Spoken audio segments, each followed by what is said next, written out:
నేను అందరూ ఎలుగు ఇందుకుంటారేమో మాకు ఎక్సలెంట్ గా వెళ్ళిపోయి మామూలుగా మామూలు పారిగాడు అలాగే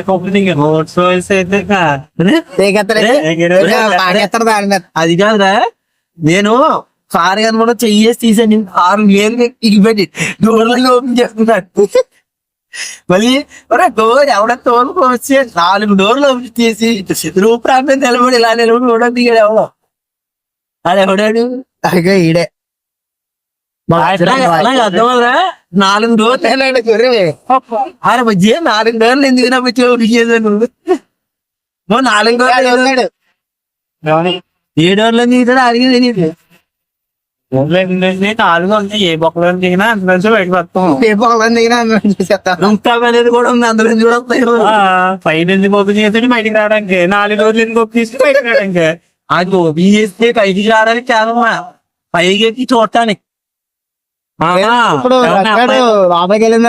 చెట్లు ఎక్కుతాడు కదా ఊళ్ళే నాకు తెలియదు సార్ మీరు ఇద్దరే పడాలి చెట్లు ఎక్కిన తర్వాత అప్పుడు త్రిపులారి సినిమా వచ్చినప్పుడు అనుకున్నాం కదా పులి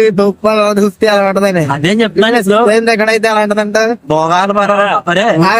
చెప్తాడు రూఫ్ ఉంది కదా రూఫ్ పైనుంచి చూసేదానికి అన్నావు కదా ఇదే చూడటానికి అమ్మాయిని చూడటానికి నాకు అర్థం కాలేదు 3 ఉత్సాహం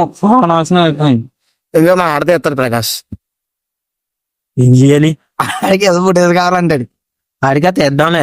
తిరుగులు వచ్చినంటే పెద్ద ప్లానింగ్ మా నాడు వీడియోలు ఇంకా పొద్దున్నే నీకు ఏడు ప్రాన్స్ జిగిడి దోస్తులు జిగిరి చింగాని వాళ్ళు మీరు నేను కాదు ఎవరు మీరు జిగిరి చింగాని అని చూడు ఇంకా అలా చెమటలు పడేస్తున్నాయి చెమటలు చిందిస్తున్నాం ట్రైన్ లో కూడా మేము కష్టాలు చేస్తాం మరి చెమటలు కాదు రక్తాలు చిందించాం అనాలి రక్తాలు ఎందుకు బొక్క చెమటలు చిందిస్తున్నాయి ఇదిగో ఏంద్రయ్యా ఏం చేస్తున్నా నీలా అయితే ఏం చేయట్లేదు రయ్యా నీలా అయితే ఏం చేయట్లేదు రయ్యా మరి ఇంతకైనా 1000 రూపాయలు లేదురా